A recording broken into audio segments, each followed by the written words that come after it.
Bonjour à tous, soyez les bienvenus sur notre plateau et donc notre talk show Loba.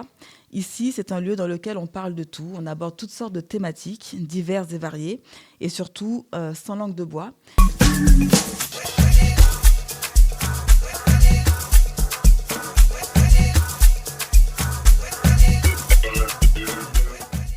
En ce début d'année, donc, nous avons une personne de qualité qui est avec nous aujourd'hui, en la personne de Madame Pascaline Kamokwe, qui est executive coach certifiée à HEC Paris et coach PNL. Bonjour Pascaline. Bonjour, merci pour l'invitation. Nous sommes vraiment très heureux de t'avoir aujourd'hui avec nous et puis nous avons vraiment hâte de te connaître, de connaître ton parcours et puis surtout d'avoir tes conseils. D'accord, je suis là pour ça. Alors, pour commencer, est-ce que tu peux nous expliquer ton titre, en fait? Parce que c'est vrai que c'est pas forcément clair pour nous. Donc, est-ce que tu peux nous expliquer qui tu es? Oui, avec grand plaisir. C'est vrai que coach, c'est une appellation que j'aime de moins en moins. Donc, c'est pour cela que je précise que je suis executive coach certifié HEC Paris et coach en PNL, la PNL qui est la programmation neurolinguistique. Je suis aussi auteur d'une collection de jeux de cartes qui s'appelle les GLAD, qui est un outil d'auto-coaching et de coaching de l'autre et d'accompagnement. Et plus récemment, j'ai lancé une collection de livres qui s'appelle Parvenir, dont le tome 1 parle de rendre possible ce qui vous semble impossible. Ça, c'est entre autres. Donc, une femme vraiment multicasquette et une femme plurielle. Oui, une femme dans toute comment dirait, sa pluralité et qui s'assume pleinement et qui ose faire des choses, qui se lance sur des terrains inconnus, qui sont parfois a priori destinés aux hommes, et qui se dit, si un homme peut le faire, je peux le faire aussi. Une source d'inspiration, du coup, pour beaucoup de femmes. Beaucoup de personnes. C'est vrai que c'est très intéressant que tu dises femme, parce que je ne m'identifie pas tellement comme le modèle pour les femmes, tout simplement. Je m'identifie comme un modèle pour les femmes et les hommes. Pourquoi ? Parce que si déjà les hommes arrivent à s'identifier à moi, ça pourra aider encore plus de monde. Parce que les femmes, elles, parfois par nature, vont vouloir se comparer, se dire mais pourquoi est-ce qu'elle peut le faire ? Pour qui est-ce qu'elle se prend ? Ouais. Donc je m'identifie plutôt comme une personne qui envoie la force aux hommes et aux femmes. Maintenant, au passage, si ça peut inspirer certaines femmes, c'est tant mieux. Donc mon positionnement ne va pas vraiment être très marqué par le fait que je veux inspirer uniquement les femmes, mais vraiment la jeunesse, si on va dire, ce D'accord. sens-là. C'est important de préciser parce que c'est vrai qu'en ce moment, on voit beaucoup, enfin en ce moment, depuis quelques années, Oui. un essor, un phénomène de naissance un petit peu partout Oui, de coachs notamment féminines, si je peux m'exprimer ainsi, oui, qui sont là pour encourager, parfois encourager les femmes oui. à exprimer ou du moins exploiter leur potentiel, C'est vrai. mais sans pour autant avoir les formations qui suivent, Oui, les connaissances et tout ce dont tu parlais tout à l'heure oui, dans tout ton à fait. introduction. Oui, et ça m'interpelle parce que, par expérience, je n'ai pas une très grande expérience, mais c'est depuis 2018 que je fais ce que je fais. Et je me suis rendu compte que les personnes qui parlaient beaucoup de women empowerment, de la force qu'on envoie aux femmes, j'y crois pas trop en fait. J'y crois pas trop parce que moi-même j'ai expérimenté ça. Je suis allée souvent vers des personnes qui disaient women empowerment, women empowerment. Et c'est triste de voir que la plupart des personnes, je ne dis pas toutes, il y en a qui sont bien, j'ai rencontré des femmes formidables, mais la majorité des femmes que j'ai pu rencontrer qui prônaient le women empowerment le faisaient à partir du moment où vous ne brillez pas trop. Je veux bien donner de la force à une personne qui n'a aucune chance d'arriver à mon niveau. Mais à partir du moment où je sens qu'elle peut être un danger, j'éteins sa lumière. Je peux me tromper, mais c'est l'expérience que j'ai pu vivre. Donc ça diminue encore plus mon envie de vouloir me positionner comme une woman empowerment. Oui. Donc au lieu de prôner le woman empowerment, je préfère être dans les actions qui parlent d'elles-mêmes. Oui. Que ce soit les autres qui disent « elle m'envoie de la force ». Vous voyez ce que je veux dire ? Bien sûr. Or, malheureusement, on a beaucoup de grands discours. Si vous échangez avec des femmes qui ont réussi, je ne dis pas que j'ai réussi, Mais les femmes qui ont atteint un certain niveau, si vous échangez avec elles, pour la plupart, elles vont vous dire qu'elles sont là parce qu'il y avait un homme qui les a ouvert la porte. Vous voyez ce que je veux dire? Ouais. Donc aujourd'hui, euh, voilà, c'est un bon combat, hein. C'est bien de pouvoir le faire, mais il faut le faire avec le cœur et le faire sincèrement. Parce qu'à la fin, on se ment à nous-mêmes. Ouais. Une femme qui ne comprend pas à quel point la force qu'elle donne à l'autre reviendra avec elle, c'est une femme qui n'a rien compris, en fait. Qui sait qu'à un moment donné, elle a des enfants, elle a des nièces, elle a des cousines, elle a tout ça. Elle ne fait pas le travail pour les autres. Pour l'instant, elle ne pense qu'à briller, elle. Ouais. Mais est-ce qu'elle se dit que en faisant briller les autres femmes, celles-là vont ramener en fait plus de lumière auprès des autres femmes, de nos enfants? Moi, j'ai 3 filles. Donc, je pars du principe où, quand on aura compris ça, on aura gagné. Vous voyez ce que je veux dire? Ouais. Donc, maintenant, la casquette de coach, au niveau du coaching, cette appellation a été galvaudée. Pourquoi? Parce qu'il n'y a aucune régulation. C'est pas réglé. Il y a un peu du n'importe quoi. Mais ça viendra. C'est comme tout nouveau métier. Il faut un peu des erreurs. Mais je peux vous assurer que de la manière dont les gens parlent, la manière dont un coach s'exprime d'un coach à l'autre, on fait très vite la différence entre quelqu'un qui a suivi une formation de coaching ou quelqu'un qui s'est formé en 2 jours, qui dit qu'il est coach certifié. Enfin, voilà. En tout cas, lorsqu'on t'entend sur ces quelques minutes, on sent Oui. beaucoup d'expérience et surtout beaucoup de maturité. Oui. Est-ce que tu peux nous partager ton parcours et ce qui t'a amené justement en 2018 à Oui. développer cette activité? Alors en 2018, je me retrouve sur les réseaux sociaux parce que en privé, j'avais un groupe de femmes. D'ailleurs, j'en parle dans mon livre. On s'était dit qu'on va créer un groupe pour parler de développement personnel. Et moi, je suis une passionnée. Faut pas bosser avec moi. Si à un moment donné, tu peux pas suivre, je sais que je suis une folle du travail. Donc, à un moment donné, payé ou pas payé, hein, si je m'engage à fond. Et donc, à un moment donné, dans le groupe, c'était un peu... c'était au ralenti. Donc, on se disait, bon, voilà, Pascaline, tu exagères. Parce que je disais, il faut lire tel bouquin, on doit faire des comptes rendus, un peu comme à l'école. Et je me suis rendu compte qu'en fait, elle ne réalisait pas la valeur de ce que je donnais. Je me suis dit, je vais aller sur les réseaux sociaux. Cette fois, en 2018, c'était sur Instagram, voir si mon message a plus de résonance. Effectivement, quand j'arrive sur Instagram, mon message a plus de résonance. Et puis là, c'est là où je suis partie. Et c'est de là que tout est parti. Et après, quand j'ai vu qu'on commençait à m'appeler coach, je dis, ah non, non, non, non, je ne suis pas une coach. Hein. Motivatrice, encore, ça va, mais pas coach. Et je me suis alors dit, voilà, si je veux porter la cape de coach, il faut que je me forme. C'est ainsi que je me suis formée à HEC Paris en tant qu'executive coach et par la suite en tant que coach en programmation neurolinguistique. Voilà. C'est vraiment un parcours très impressionnant. Comment on arrive à se positionner justement dans ce milieu, comme tu disais tout à l'heure, dans lequel il y a énormément de coachs. Alors, je vais le dire un petit peu vulgairement, de vrais coachs, de faux coachs. Comment justement tu arrives à apporter ta plus-value et à faire la différence? Alors, c'est que déjà, je ne porte pas de jugement sur les personnes s'il y a de bons ou de mauvais coachs. Parce que je dis toujours qu'il n'y a pas vraiment de mauvais coachs. Il y a des coachs qui sont bons pour les uns et pas pour les autres. Il y a des personnes qui ne voudront jamais être coachées par moi. Et il y a des personnes qui ne voudront jamais être coachées par peut-être l'une ou l'autre. Vous voyez ce que je veux dire? Donc, il faut déjà partir du postulat que, pour moi, pour dire qu'on est coach, il faut avoir été formé pour ça. Vous voyez, on ne s'amuse pas avec le mindset des gens. On ne s'amuse pas avec leur vécu. Parce que coacher quelqu'un, c'est parler des choses douloureuses la plupart du temps. C'est entrer dans l'intimité des gens. Et si on n'a pas les outils qu'il faut pour les aider à résoudre ce qu'ils traversent ou ce qu'ils viennent avec comme difficulté, on peut aggraver la situation.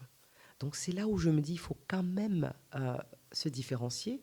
Et ce n'est pas juste une question de formation. Vous savez, quand on parle d'un métier où l'humain est concerné, où on ne parle pas juste de vendre un produit, on apporte un bien-être, on apporte un peu de baume au cœur des gens. Et aussi, on leur apporte un bien-être. Pour cela, il faut savoir le faire. Parce que si on ne le fait pas bien, les gens, ils peuvent au contraire sombrer. Donc, pour moi, ce qui va peut-être faire la différence entre moi et les autres, c'est ma personne. Parce qu'on s'attache aux gens peut-être parce qu'on partage les mêmes valeurs. Et on se sépare des gens parce qu'on ne partage plus les mêmes valeurs. Donc, les personnes qui viendront peut-être vers moi, je dirais que ma plus-value, c'est le fait que je suis moi. Et j'ai fait le choix, dans un monde où on demande de se travestir, de rester authentique et de dire que je ne changerai pas ma personne pour plaire à qui que ce soit. pour une seule raison, c'est que les raisons pour lesquelles les gens ne vous aiment pas, les autres vous adorent pour les mêmes raisons. Pourquoi je vais changer pour plaire aux personnes qui ne m'aiment pas, alors que j'ai déjà des personnes qui vont m'accepter telle que je suis? Je suis un peu fofolle, je suis en même temps très carrée dans ce que je fais. Pourquoi je vais changer? Donc c'est ça qui fait que aujourd'hui certaines personnes vont vouloir travailler avec moi parce qu'ils se reconnaissent, et d'autres ne voudront jamais travailler avec moi parce qu'ils ne se reconnaissent pas. Ouais. Vous voyez, c'est vraiment l'authenticité, être soi-même et s'accepter, et accepter qu'on ne peut pas plaire à tout le monde.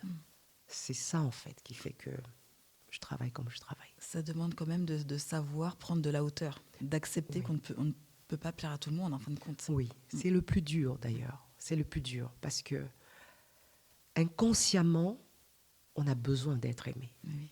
Oui. Même ceux qui disent qu'ils n'ont pas besoin d'être aimés, c'est pas vrai.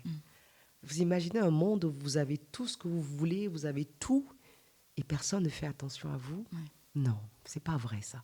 Je pense que le plus important, c'est déjà de prendre conscience qu'on a des imperfections et de prendre conscience de qui on est et de ne pas essayer d'être quelqu'un d'autre. Et quand on arrive à cela, à se dire que je vais me détacher du regard de l'autre, on va s'accepter et accepter le fait qu'on ne fasse pas l'unanimité. Voyez. Donc, la recherche de l'amour permanente de l'autre, amour avec grand H, avec grand A, pardon, ça pousse les gens à changer leur personnalité ou à faire des choses qui ne leur correspondent pas parce qu'ils ont besoin de cette validation, ils ont besoin de cet amour. Or, si je comprends que dans un premier temps, je travaille l'amour inconditionnel de soi, de moi, ben, ça fait que je vais m'accepter et je vais accueillir le fait qu'on ne puisse pas m'aimer. De toutes les façons, est-ce que vous aimez tout le monde? Ben non, enfin, non, Alors, c'est une réalité. Donc, pourquoi voulez-vous que tout le monde vous aime si Ouais. vous-même, vous n'aimez pas tout le monde? Ouais. Vous voyez ce que je veux dire? Ouais. Donc, c'est intégrer ces micro-changements en soi qui font qu'on accepte le fait de ne pas être aimé. Et vous allez voir que les gens vont vous trouver arrogant ou même égoïste, ou vraiment, on va vous demander, c'est l'ego l'ego ne vous étouffe pas, parce que non, c'est pas ça. C'est que quand on arrive à comprendre qu'on n'a pas besoin d'être aimé par tout le monde, on fait juste ce qu'on a à faire, on reste professionnel, on reste aimable, on reste bienveillant, et on accepte que les autres ne nous aiment pas. Pascaline, quels sont les domaines d'expertise dans le coaching Oui. dans lesquels tu évolues, ou du moins quels sont les types de personnes, hommes ou femmes, qui peuvent venir justement te voir pour bénéficier de tes conseils et de tes coachings? Alors, en termes de coaching individuel, je ne suis pas disponible, par exemple, là, jusqu'en juin. Je propose très peu de créneaux de coaching individuel parce que c'est vite rempli. Et je suis une chef d'entreprise, je ne fais pas que le coaching. Donc, le coaching fait partie du créneau pour ça. Par contre, je propose des formations en ligne. Justement, avec la sortie de mon livre Parvenir, j'ai créé une formation qui s'appelle Formation Parvenir 01, qui comporte les 7 clés pour rendre possible ce qui vous semble impossible, qui sont dans le livre, tiré de la PNL. Donc, c'est plutôt ça que je proposerais, plutôt que parler de la possibilité d'avoir un coaching individuel avec moi, sauf si la personne est vraiment patiente, parce qu'au jour d'aujourd'hui, je n'ai pas de disponibilité jusqu'au mois de juin, quoi, et ça se remplit au fur et à mesure. Tu es vraiment une femme très affairée, chef d'entreprise, Oui. les coachings, la formation, et puis ce livre, du coup, dont que tu viens d'évoquer, Parvenir, rendre possible ce qui vous semble impossible. Oui. Comment est né ce livre, ou l'idée de ce livre? C'est né des coups bas. C'est tout un parcours. D'ailleurs, j'en parle dans le livre. Je parle de comment est-ce que le livre m'est venu, les différents challenges. C'est juste que, vous savez, on a perdu l'habitude de lire. On se dit, oh là là, le livre, c'est has-been. Nous, maintenant, on est dans tout ce qui est digital. Les livres audio. Le livre audio, oui. Mais rien ne remplace le fait de prendre son stabilo, de regarder, de stabiliser, marquer avec le stylo, revenir. Donc moi, je reste assez conservatrice à ce niveau-là. Je me dis qu'il faudrait qu'on réapprenne à retourner à ces valeurs-là, qui sont celles qui restent, qu'on peut mettre dans notre bibliothèque et revenir derrière. Donc, rendre possible ce qui vous semble impossible, c'est, dans la première partie du livre, je parle de mon histoire et des choses. Il y a une tragédie au début, donc tous ceux qui ont lu le livre ont pleuré au début, hommes, femmes, sans exception. Ils m'ont dit, mais quand on te voit, on n'imagine pas que tu as vécu ça. J'ai dit, mais justement, c'est parce que j'ai vécu ça que je suis la femme que je suis aujourd'hui. Donc dans cette partie-là, je suis vraiment dans la transparence. Je vais même au-delà de ce qu'on devrait dire. On dit, mais ça montre ta vulnérabilité. J'ai dit, mais justement, aujourd'hui, est-ce que j'ai l'air fragile? Je n'ai pas l'air fragile. Bien sûr. Pas parce que je n'ai pas vécu des choses qui pourraient me fragiliser, mais c'est que je renais de mes cendres. Oui. Et pour cela, il faut que je dise d'où je viens pour Bien que sûr. les gens puissent se dire, ah, si elle a quand même pu vivre ça et qu'elle a pu s'en tirer, bah, ça veut dire que nous aussi, on peut. Et c'est ce qui C'est fait ça. de toi une personne authentique. C'est Tu ça, en parlais tout à l'heure exactement, aussi. exactement. Donc, dans la deuxième partie du livre, ce sont les grands leaders internationaux qui parlent de moi, qui font des témoignages. Et la troisième partie, je porte ma casquette de coach et je parle des 7 clés qui permettent de rendre possible ce qui vous semble impossible. Donc, dans les clés, on va parler des croyances limitantes, la prise de parole en public, l'estime de soi, la résilience, la vision, la planification et comment construire un réseau de contacts impactant. Parce que toutes ces personnes qui sont dans le livre, je ne les connaissais pas il y a 2 ans. Il a suffi que j'ai l'idée de créer un concept qui s'appelle Watch Me Talk. Regarde-moi parler, pas dans le sens regarde-moi, non, mais dans le sens regarde ce dont je suis capable de faire. Et je dis toujours Watch me if I can, you can. Donc c'est en faisant cet événement international que j'ai fait Paris, Douala, Abidjan, Brazzaville, bah, qu'en fait, je prends des modèles de réussite locaux, j'en parle, et puis les personnes se disent, mais en fait, on a des talents en Afrique, dans tel pays, et ça permet de décomplexer encore plus les Africains. Voilà. C'est vraiment un livre qui semble être très très riche. Oui. Et en tout cas, je vais me faire un plaisir de pouvoir le lire et découvrir ces 7 clés notamment, Oui. qui semblent être vraiment boostantes et motivantes Oui. pour pouvoir avancer tout simplement. Oui. Alors justement, en ce début d'année 2024, Oui. quels sont les conseils que tu pourrais nous donner pour qu'on puisse faire de cette année une année explosive? Wow, il y a tellement de choses, je vais essayer de résumer. Ce qui me vient à l'esprit, c'est de dire à toutes les personnes qui regardent en ce moment, quel que soit votre niveau social, quel que soit là où vous êtes aujourd'hui, ne vous sous-estimez jamais. Là, vraiment, je vous regarde droit dans les yeux. Ne vous sous-estimez jamais. C'est la clé. Parce que on perd de la valeur lorsqu'on se met en position de faiblesse. Il faut garder en tête qu'à l'intérieur de nous, on a l'interrupteur. Cet interrupteur est là et parfois, les stress de la vie, les souffrances de la vie, le rejet, l'abandon, la déception, la trahison, ben, tous ces éléments font que parfois, notre lumière, elle est un peu couverte. Donc, il faut enlever tout ça et appuyer sur l'interrupteur. Et au fur et à mesure, ça va s'allumer. Parce qu'en fait, on va se dire, mais en fait, qu'est-ce qu'il y a à l'intérieur de moi? C'est pas à l'extérieur. Comment je peux arriver à faire grandir cette lumière qui est en moi? Et cette lumière, elle vient comment? Comment est-ce qu'on la fait grandir? On la fait grandir en se demandant, si je suis sur cette terre, j'ai ma place, j'ai quelque chose à accomplir. Donc, me demander en cette année 2024, quelle est ma place, quelle est ma mission et comment je fais pour aller trouver cette mission-là. Et là, ça sera le commencement. Pour cela, il faut se détacher du regard de l'autre et se demander qu'est-ce qui me nourrit moi à l'intérieur. Qu'est-ce qui me permet de devenir celle ou celui que je veux devenir. Et commencer à mettre les petites actions. Ne regardez pas les autres. Ne vous dites pas, mais lui, il va vite. Non, le but, c'est pas de courir. C'est de dire, je vais à mon rythme et je m'assure que de temps en temps, je m'arrête. Je regarde en arrière. Je dis, ah, quand même, j'ai un peu avancé. On y va, on continue. Comme on dit chez nous au Cameroun, quand tu avances au niveau d'une pente, tu mets la cale pour bloquer, pour être sûr de ne pas retourner en arrière. On met la cale et puis on regarde. On dit, ah, c'est bon. On y va encore. Continuez à avancer, quels que soient les challenges. Et je vous assure que vous allez savourer votre année 2024. Merci pour ce conseil qui est plein de sens, très très sensé et très pertinent. Tu disais tout à l'heure que tu as 3 filles. Quand on a une maman telle que toi, on ne peut que réussir. C'est pas évident. Tu sais, comme on dit, les coordonnées sont souvent les moins bien chaussées. C'est que L'avantage que j'ai, c'est que comme je fais beaucoup de vidéos et que c'est la génération vidéo digitale, mes filles regardent toutes mes vidéos. Et parfois, je suis surprise de voir que même elles me reprennent. Dans le livre, je parle de ma fille de Zoé, la petite dernière. Un jour, je la raconte souvent, j'avais perdu une somme d'argent incroyable. En plus, j'avais travaillé des nuits blanches pour gagner cet argent. Et j'avais envie de pleurer, tellement c'était gros, quoi. Et à l'époque, je pense qu'elle avait 6 ans, je le dis dans le bouquin. Et puis elle vient me regarder, elle me dit « Maman, dans la vie, on n'attend pas les autres pour se motiver. On se motive tout seul. Watch me. » Wow. OK. Oui. Donc ça veut dire que nous, quel que soit le type de parents qu'on est, on a un impact sur nos enfants. Et parfois, ils ne disent rien. Ils nous observent. Oui. Et ça m'a vraiment comblée. J'ai dit merci Seigneur.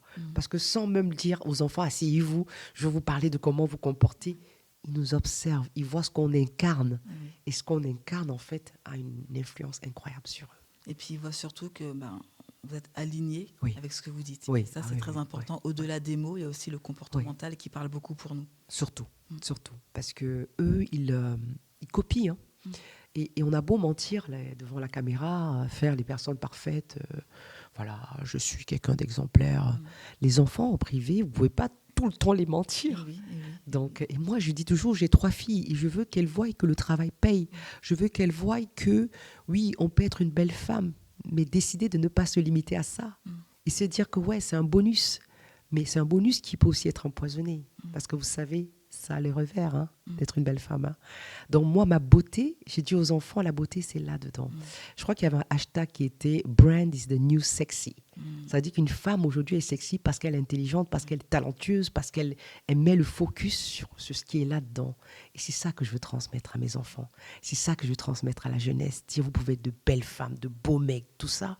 Mais à la fin de la journée, le plus intéressant, c'est ce qu'il y a là-dedans.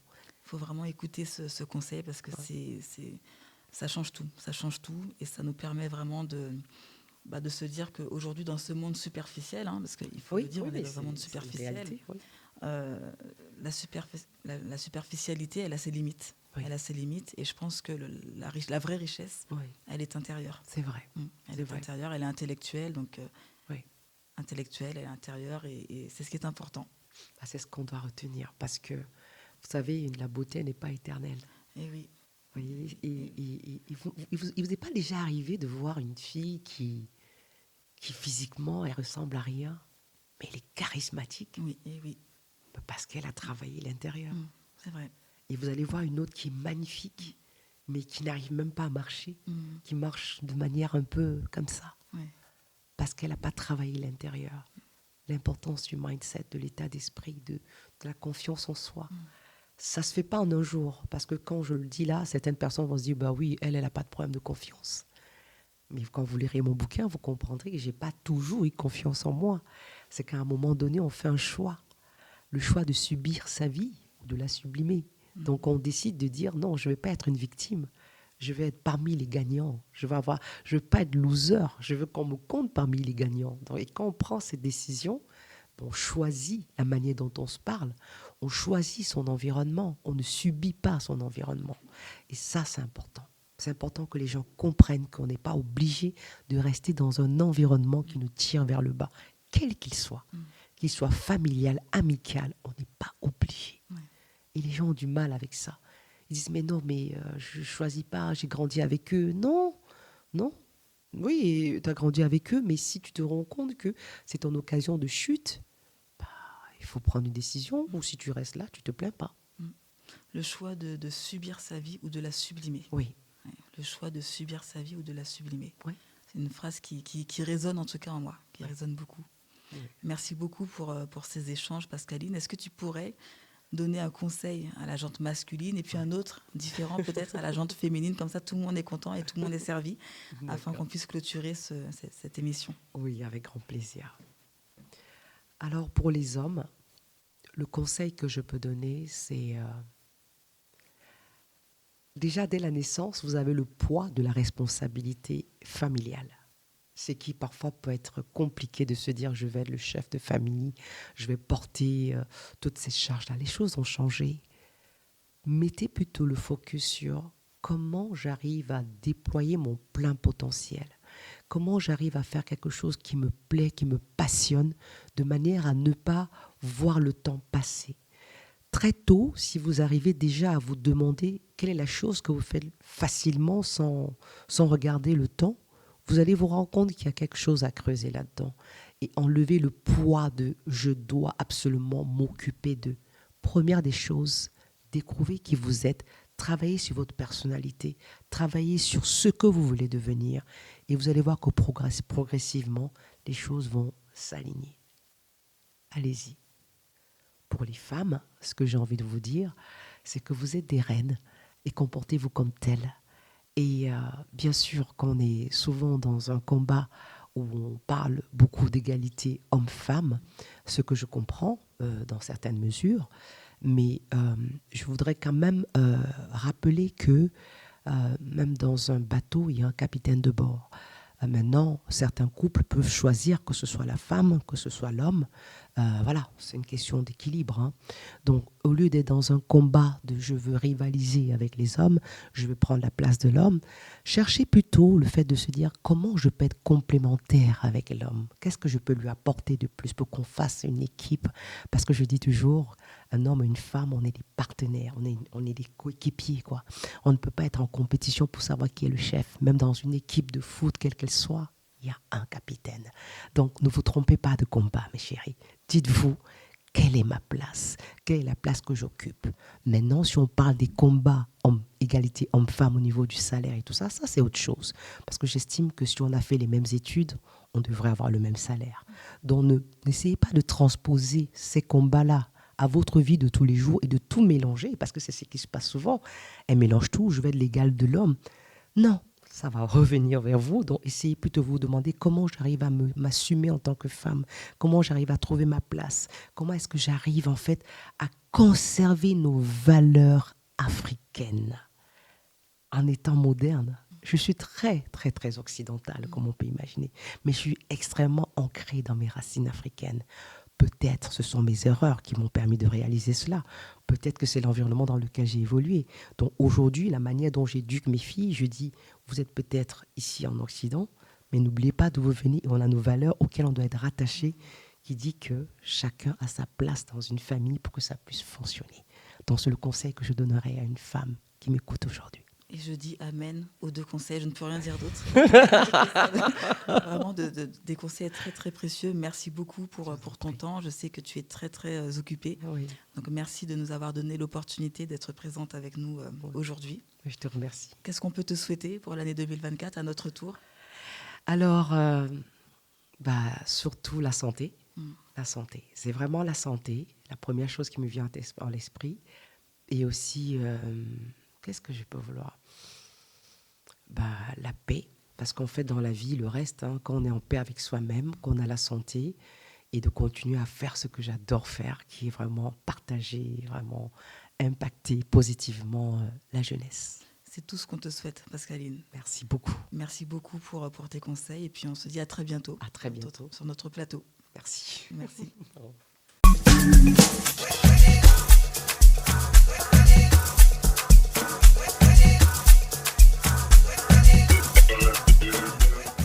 Aujourd'hui, donc, nous allons dans l'univers du cinéma et donc nous avons la chance et le privilège d'avoir avec nous un réalisateur.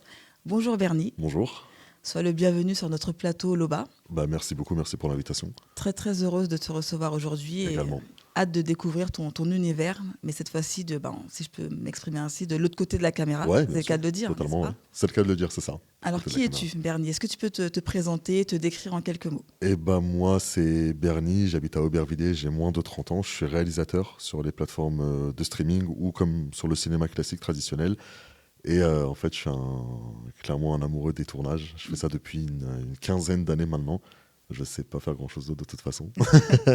Donc ouais, c'est une grosse passion pour moi de filmer un peu tout et n'importe quoi. Je fais ça depuis une dizaine d'années. À la base, on a commencé vraiment entre potes, chez nous, à la maison, avec des petites caméras. Et aujourd'hui, on fait des films, des courts-métrages, des séries, des choses qui passent à la télé, sur Internet. Donc c'est que du bonheur en soi. Comment t'es venue cette passion? Est-ce que c'est quelque chose qui est venu depuis ta plus tendre enfance?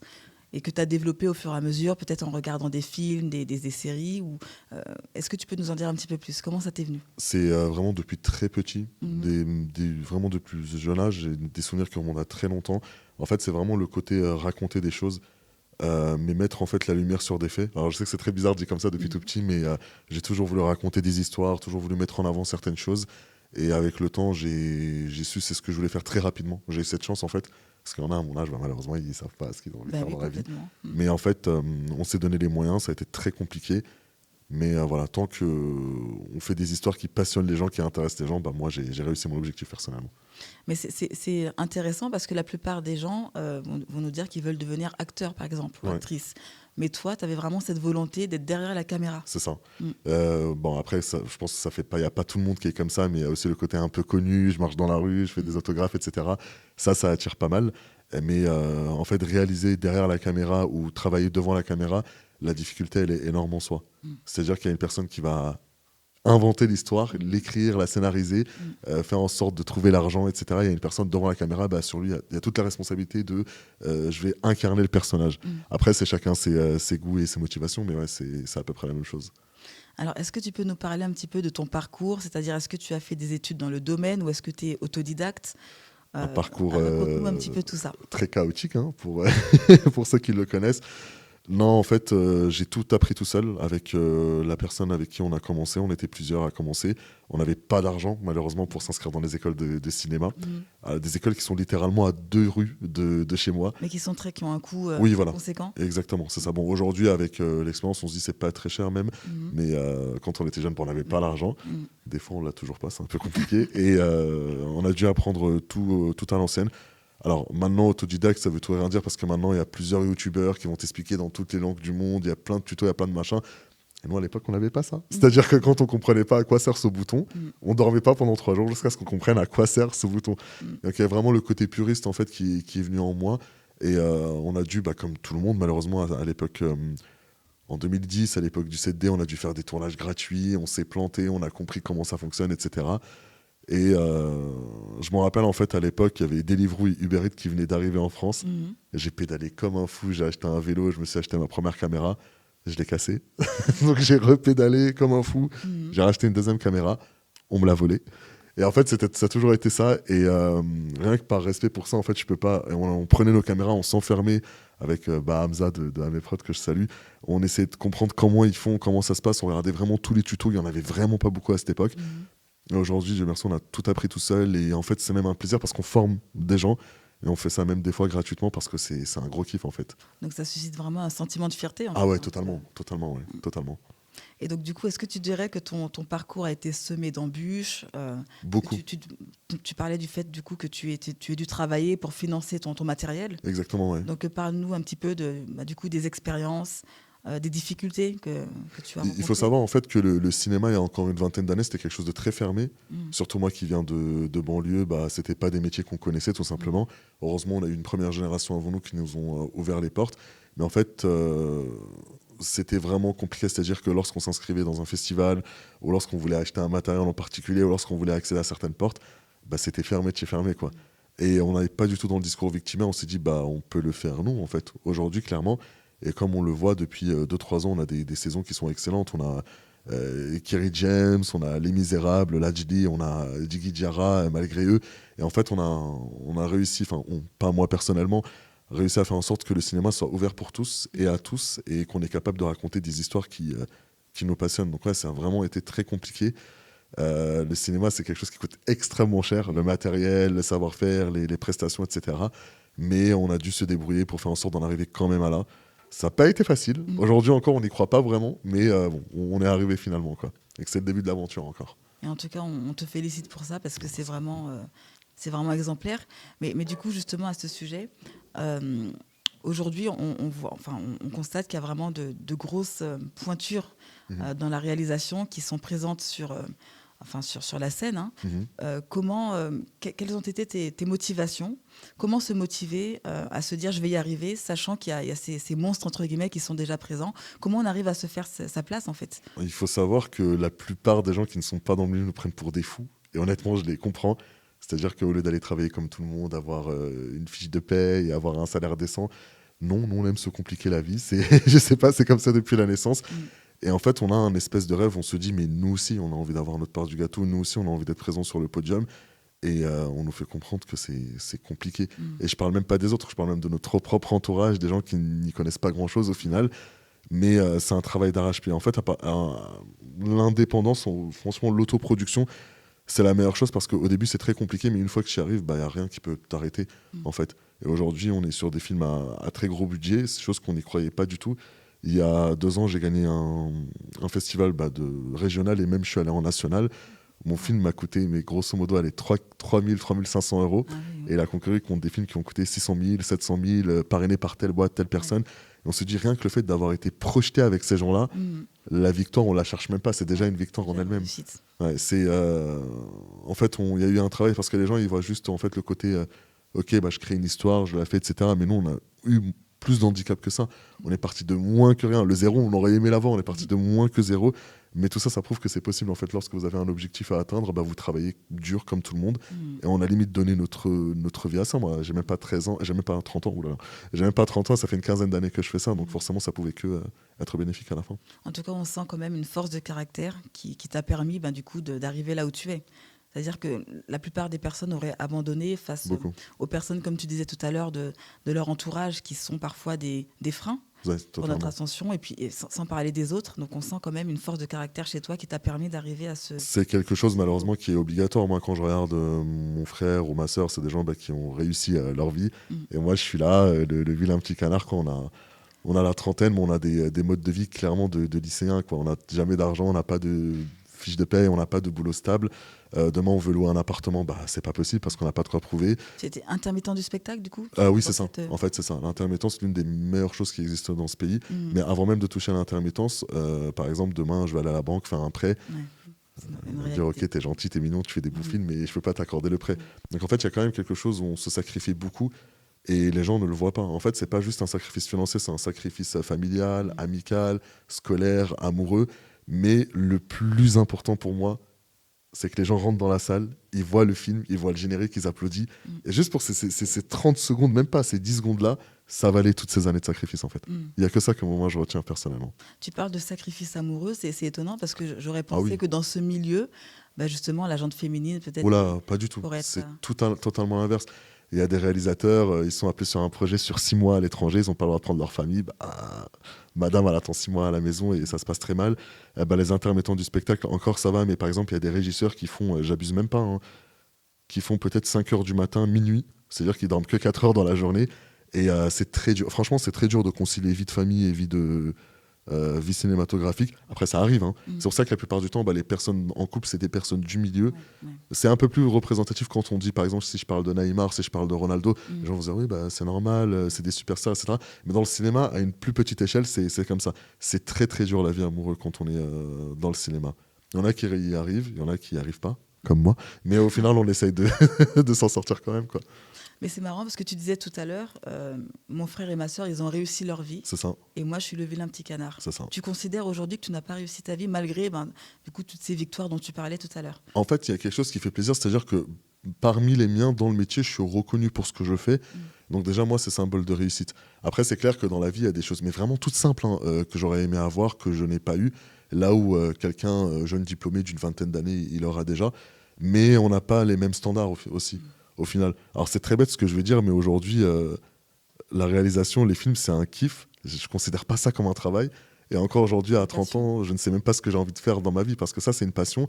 Certes, j'ai envie, mais je ne considère pas ça comme un travail. En fait, moi, c'est un kiff. C'est « Ah, vas-y, t'as une idée de film, vas-y, mon gars, ramène ta caméra, allez, vas-y, on va trouver les lieux, machin et tout. » Et quand le film, il est fini, avec l'argent qu'on a gagné, on investit dans un projet encore plus gros.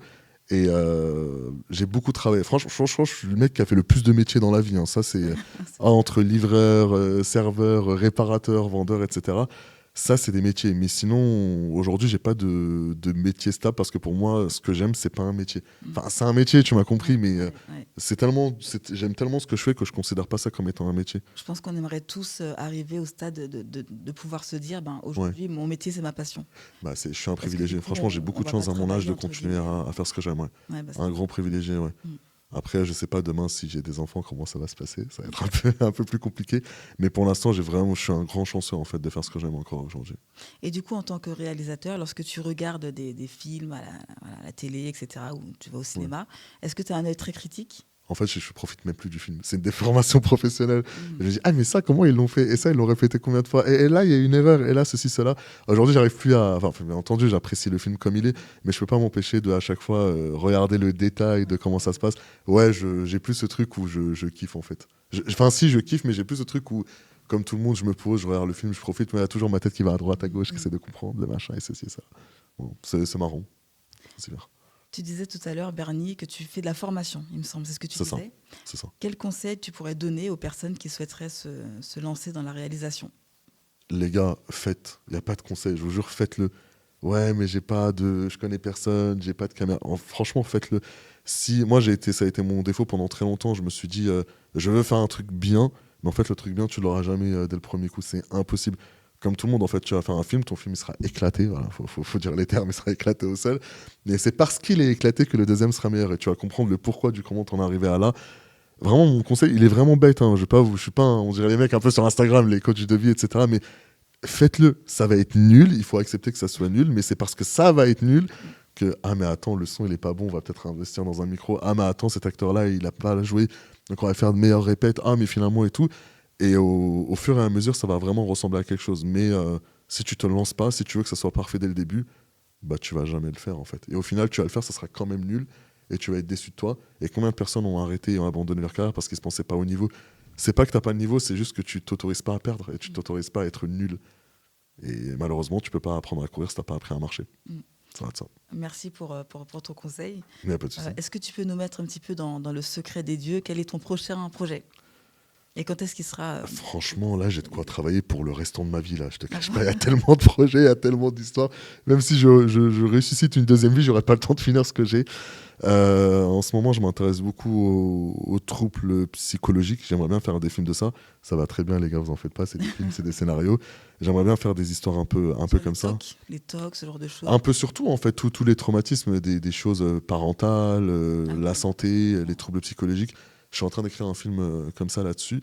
Il y a aussi mon pays d'origine, qui est l'Égypte, que j'aime beaucoup. Je suis en train de m'y intéresser fortement. J'ai créé aussi un projet là-dessus.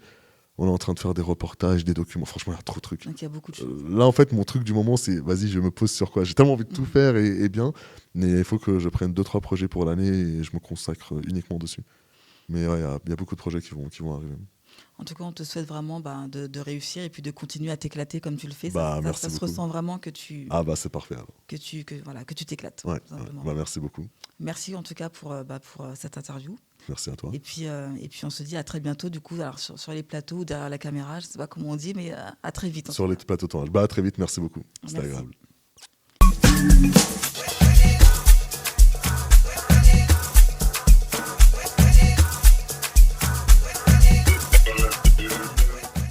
Alors aujourd'hui, donc j'ai la joie et le privilège d'avoir sur ce plateau Loba une comédienne qui s'appelle Mirella. Bonjour Mirella. Bonjour.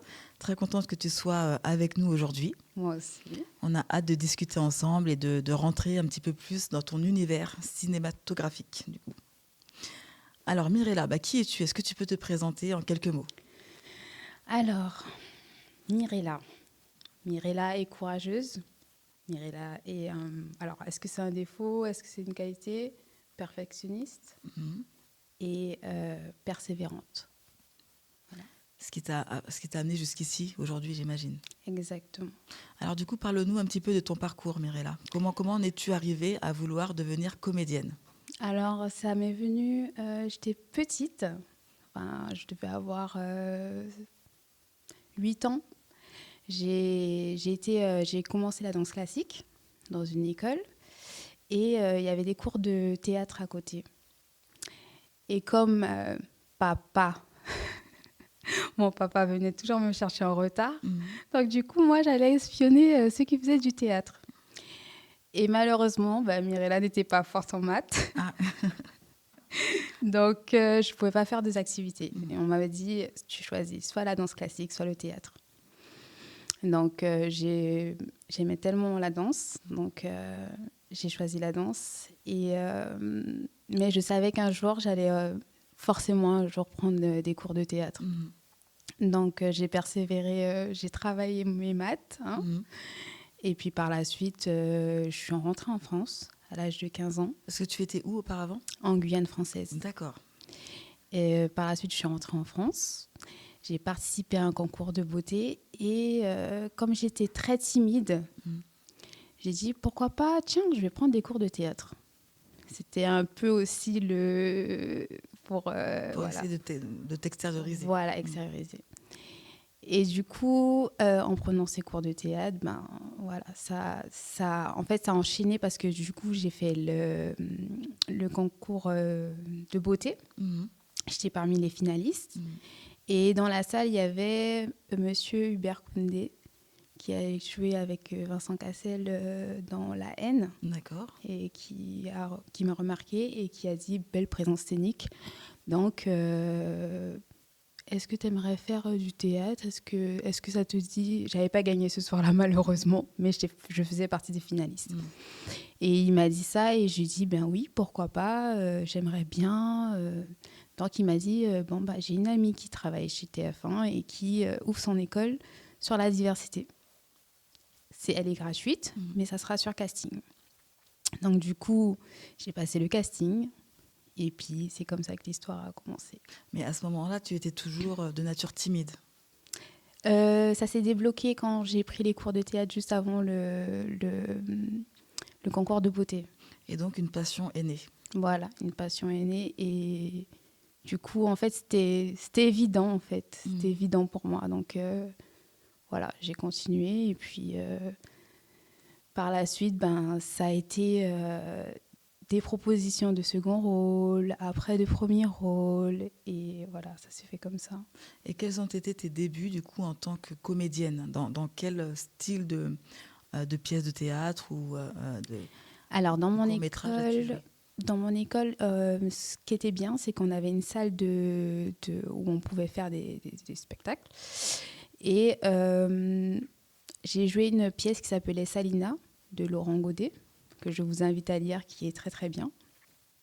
Et donc on avait ce privilège quand même d'avoir cette scène justement pour pouvoir jouer. Et après, par la suite, après l'école en fait, je suis rentrée en Guyane. Et j'ai un réalisateur qui m'a approché pour un second rôle qui s'appelait Panga. Donc on va dire ça, c'était plus c'était un peu dans l'horreur, style horreur. Et par la suite, il m'a proposé des premiers rôles où on a été primés. Alors j'ai joué dans Le Goût du Calou, qui parle d'une mule qui transporte de la drogue. Et c'est un sujet d'actualité en Guyane. Et par la suite, j'ai joué Parce que je t'aime, qui parle de violence conjugale. J'aimerais qu'on fasse un petit zoom justement sur ce court-métrage, Parce que je t'aime. Mais juste avant, comment on se sent en tant que comédienne issue de la sphère afro-caribéenne dans un milieu du coup, dans lequel les afro-caribéens ne sont pas forcément beaucoup représentés? Est-ce qu'on a un complexe d'infériorité ou est-ce qu'on arrive à dépasser ça et à se sentir légitime et à l'aise? Comment tu te sens, toi, dans ce milieu? Alors, moi, au début, je ne vais pas vous mentir, je le dis franchement, de grandes productions m'ont appelée. J'ai passé les castings. Mais malheureusement, on vit dans un monde où c'est très stéréotypé. J'avais pas forcément l'afro, on va pas se mentir. Je faisais pas assez, on trouvait pas ma place en fait. J'étais pas assez noire, j'étais pas assez blanche, j'étais pas, voilà. Donc c'était compliqué pour moi. Je vais pas mentir, à un moment donné, j'ai voulu abandonner, mais j'ai ma mère qui me rappelait toujours qu'il fallait persévérer. Tu verras un jour, ça va servir et tu verras quoi. Et du coup, j'ai persévéré et là, j'en suis à ce prix. Et qui m'a ouvert énormément de portes. Et je pense qu'on a tous notre place. Et il faut... Voilà, on est... il y a différentes personnes et on a une place chacun et c'est tout en fait. Il n'y a pas parce que chez les Américains, par exemple, je donne un exemple, les Américains, tu peux voir quelqu'un qui a un afro, tu peux même en inventer. Enfin, il y a tout aujourd'hui pour le cinéma. Donc, Mais c'est vrai qu'il y a une réalité. En ce moment, sur les réseaux sociaux, on parle beaucoup de l'actrice Taraji P. Henson, qui parle vraiment des divergences de salaire et de revenus entre les actrices de type caucasien, les actrices caucasiennes et les actrices afro-américaines. Donc c'est aussi une vraie réalité. Comment tu abordes cela, toi, alors, ici en là, France, du coup? alors en France, j'ai pas encore eu l'occasion d'avoir un vrai contrat sur un long métrage, mais j'ai des personnes qui m'entourent et qui, je pense, qui vont pas lâcher l'affaire parce que chacun a sa valeur. Voilà, c'est du travail, et je pense pas que enfin, moi, j'ai toujours dit que je mérite ma place.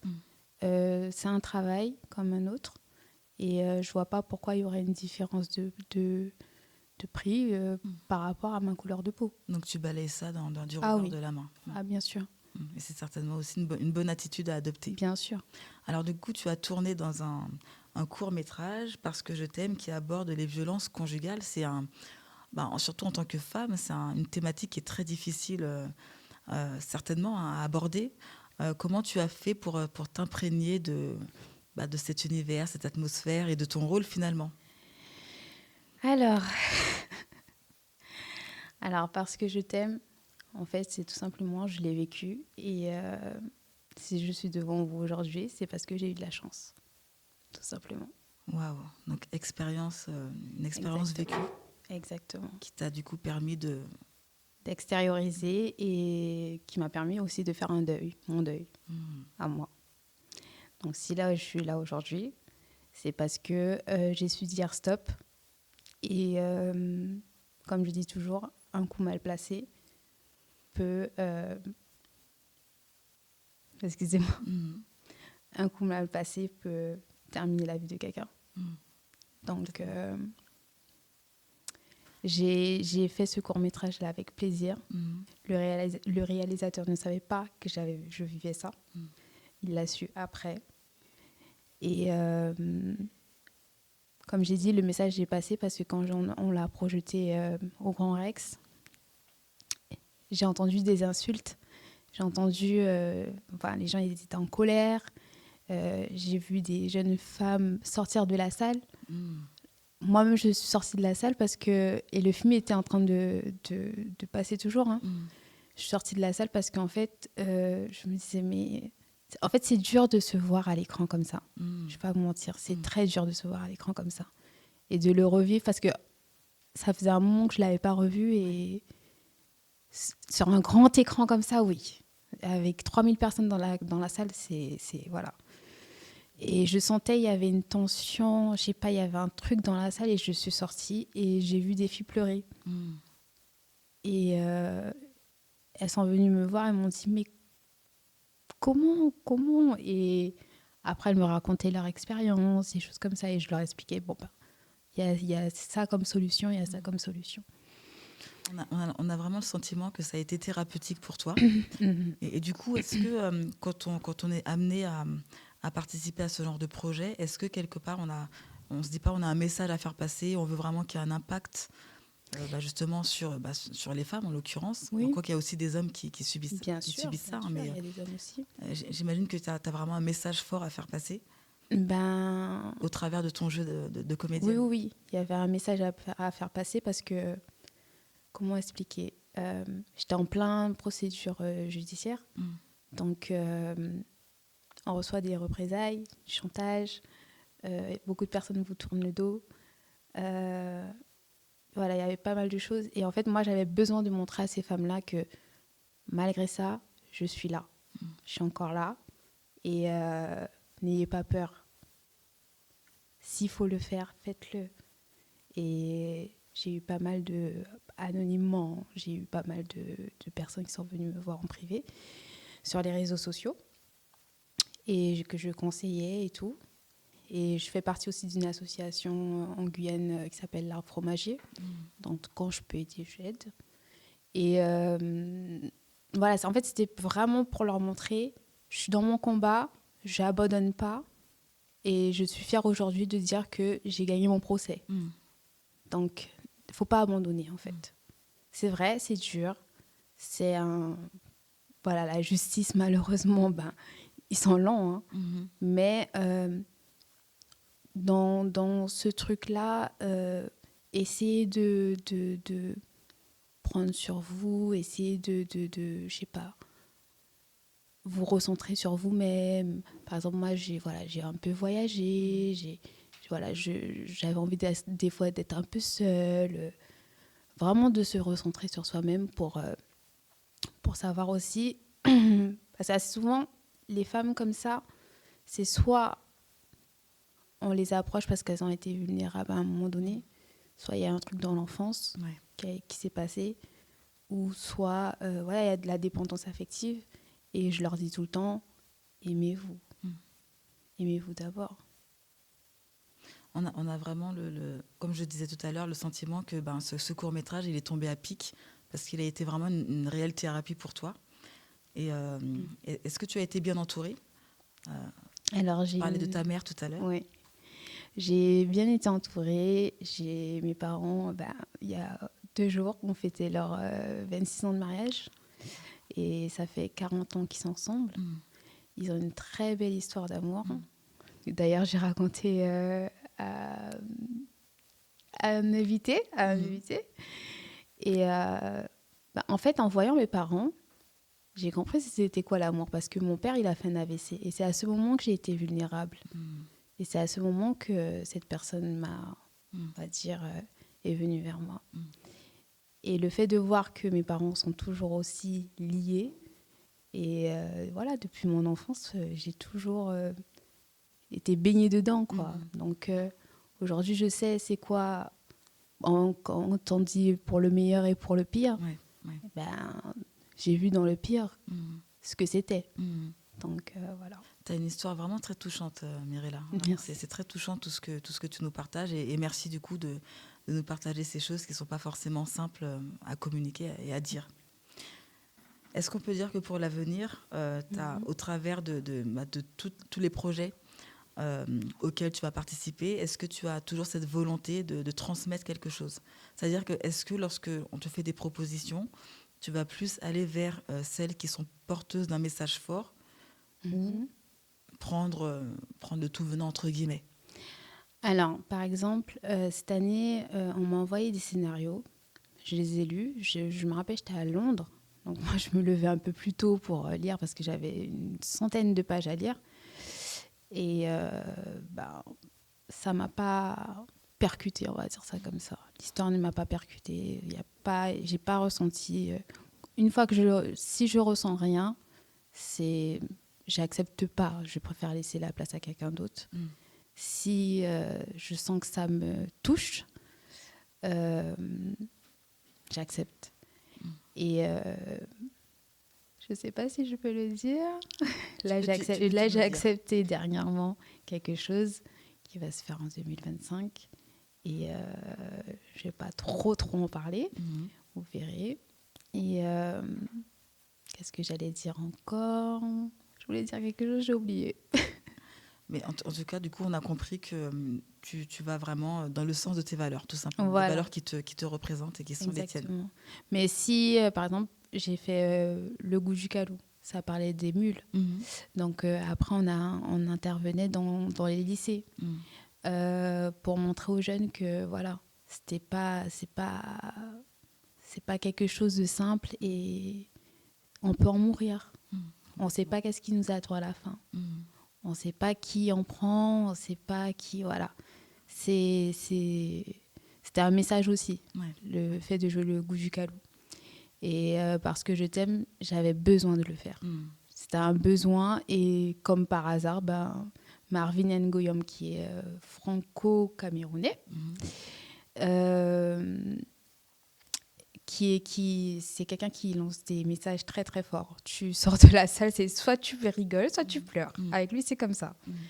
Et j'aime beaucoup travailler avec lui parce que vraiment, il lance des messages hyper, hyper forts, quoi. Mirella, est-ce qu'on peut parler un petit peu plus du jeu de comédienne? Oui. Concrètement, comment ça se passe? Est-ce que ça nécessite d'avoir une mémoire surhumaine pour pouvoir mémoriser tous ces textes? Quelles sont tes techniques en fait? Alors, moi, je dirais que le théâtre, c'est un peu plus compliqué parce que là, il faut vraiment savoir tout son texte.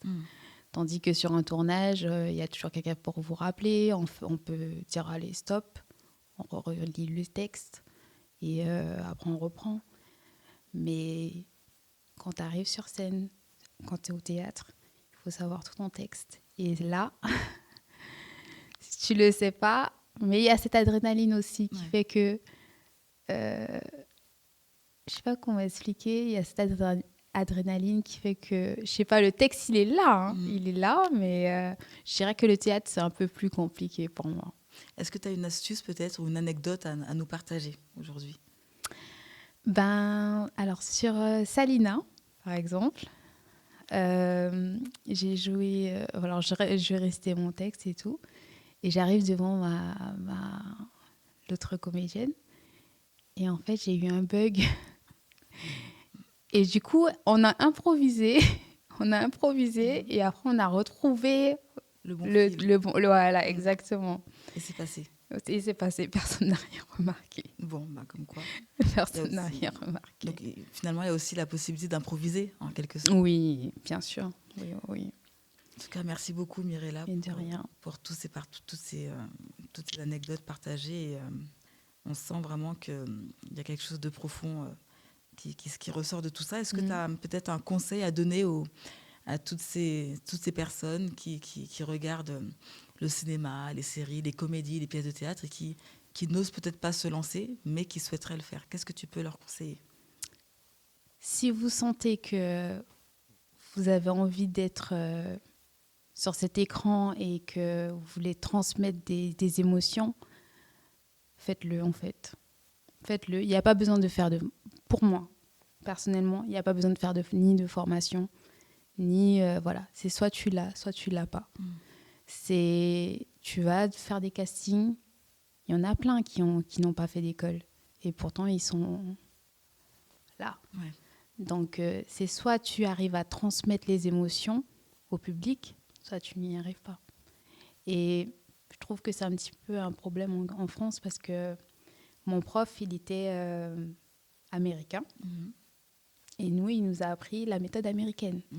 Donc, maintenant, j'ai ce petit souci, en fait, en France, où on me dit des fois que je suis trop dans l'émotion, trop... Mais moi, en fait, mon rôle pour moi, c'est de faire ressentir les spectateurs les émotions. Sinon, ça sert à quoi, en fait? Quand on joue un film, je ne suis pas là pour surjouer. Ouais. Je suis là pour transmettre des émotions. Que le spectateur, voilà, il rigole, il pleure, il est en colère. Voilà. Merci beaucoup pour ce conseil. Alors, tu n'as pas voulu vendre la mèche, mais tu as dit 2025, il y a quelque chose qui se prépare. Oui. En tout cas, j'espère que tu pourras nous le partager, à nous et puis à nos téléspectateurs de l'OBA, afin qu'on puisse te suivre. Bien sûr. Merci beaucoup, Mirella, Merci à toi. pour ta présence. Et puis, on se dit à très vite sur les planches du coup. À bientôt. À bientôt.